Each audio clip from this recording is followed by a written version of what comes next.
Bem, o clima na Terra, ele depende muito do balanço de energia. Como nós vimos, o Sol é a fonte de energia primária para a circulação da atmosfera terrestre.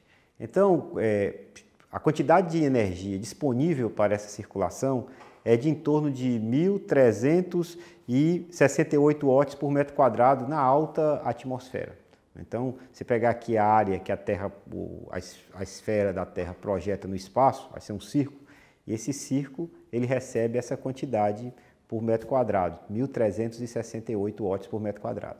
Essa quantidade de energia ela se distribui no planeta e a gente vai ter em média 342 watts por metro quadrado como sendo a quantidade de energia média que vai receber a esfera da Terra, porque o círculo vai ter o círculo e ele vai se projetar, então, essa quantidade de energia vai ser distribuída em toda a esfera da Terra. Então, é em torno de 1/4 dessa quantidade de energia que chega na alta atmosfera, 1/4 é o que vai ser distribuído por unidade de área da esfera terrestre como um todo, né? Isso por conta da relação de área. Enquanto a gente vai ter aqui πr2, tá certo? Onde é o raio da Terra, a área desse círculo, a gente vai ter a área da superfície da Terra, que vai ser de 4πr2, né? A área da cobertura aqui da esfera, então em função disso é que você tem essa redução. Só que esses 342 watts por metro quadrado não se distribuem de forma igual no planeta.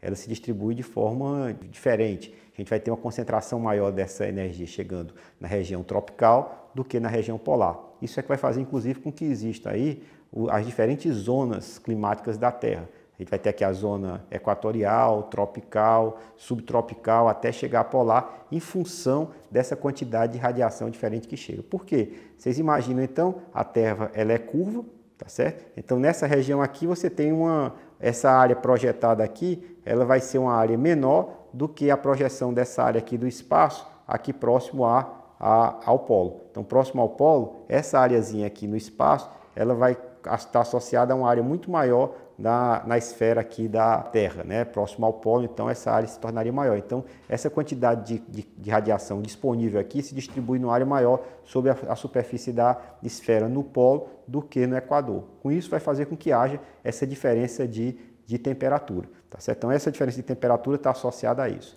A radiação que chega do Sol, nós denominamos de radiação de onda curta. Por que é que a gente denomina de radiação de onda curta? A gente denomina de radiação de onda curta porque o comprimento de onda da radiação eletromagnética emitida por um corpo é inversamente proporcional à temperatura. Temperaturas mais elevadas, você vai ter uma quantidade de radiação menor. Essa é a lei de Wien, tá certo? Em que o comprimento de onda é o inverso da temperatura do corpo em graus Kelvin. Então, o Sol vai ter aí uma temperatura de em torno de 6.000 graus na superfície.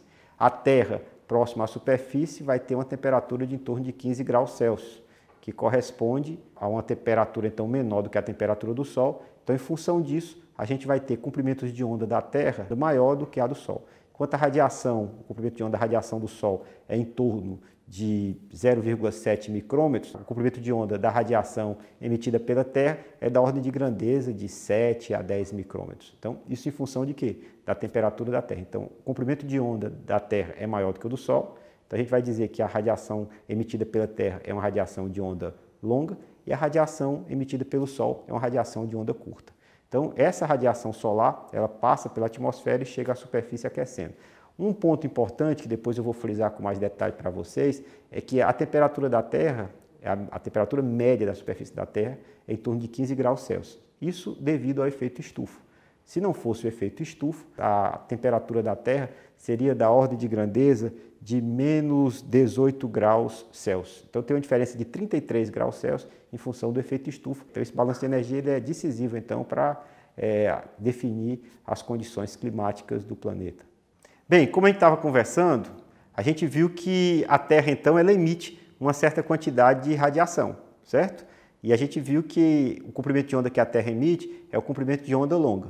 Vejam também o seguinte, que por que ela emite calor? Porque todo corpo emite uma certa quantidade de radiação em função da temperatura, que é a velha equação de Stefan Boltzmann, que é quantidade de energia E é igual a epsilon sigma T elevado à quarta, onde T é a temperatura do corpo em grau Kelvin. Então a Terra emite radiação, o Sol emite radiação, o seu corpo emite também radiação. Todos nós emitimos radiação em função dessa temperatura.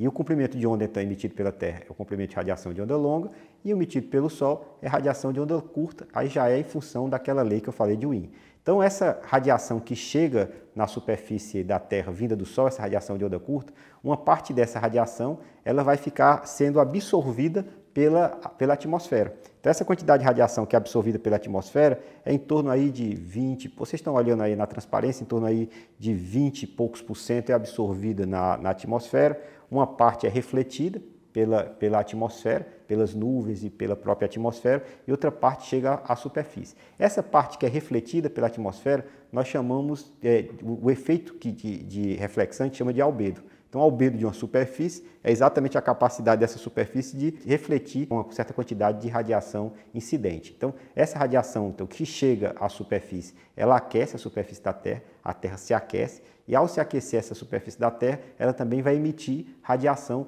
obedecendo à lei de Stefan Boltzmann. Então, ela emite radiação, uma parte dessa radiação de onda longa, que é emitida pela Terra, vai ser absorvida pela atmosfera, porque a atmosfera tem uma capacidade, inclusive, de absorver muito mais essa radiação de onda longa do que a radiação de onda curta, porque tem alguns componentes da atmosfera, como é o CO2, o metano e a própria água, eles vibram com esse comprimento de onda, as partículas vibram, então com isso ela consegue absorver. Ao absorver essa radiação, ela se aquece e ao se aquecer, ela vai também emitir radiação.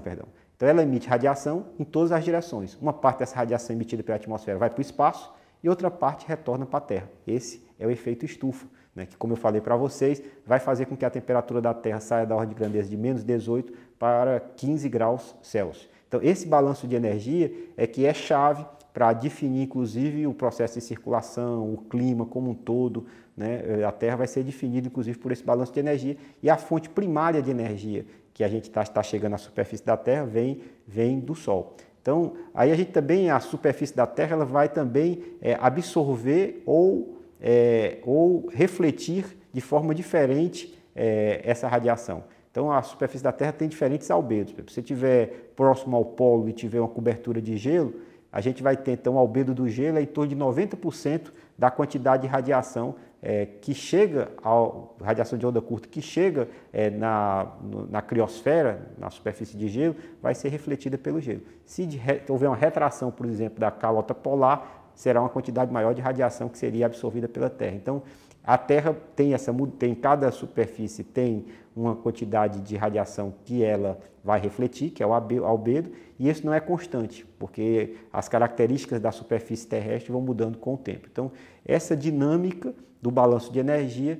vai ser um fator decisivo, então, como eu havia argumentado anteriormente, para a circulação atmosférica e, com isso, para o clima no planeta. Então, um efeito agora que a gente vai discutir no próximo tópico é exatamente a questão do efeito estufa.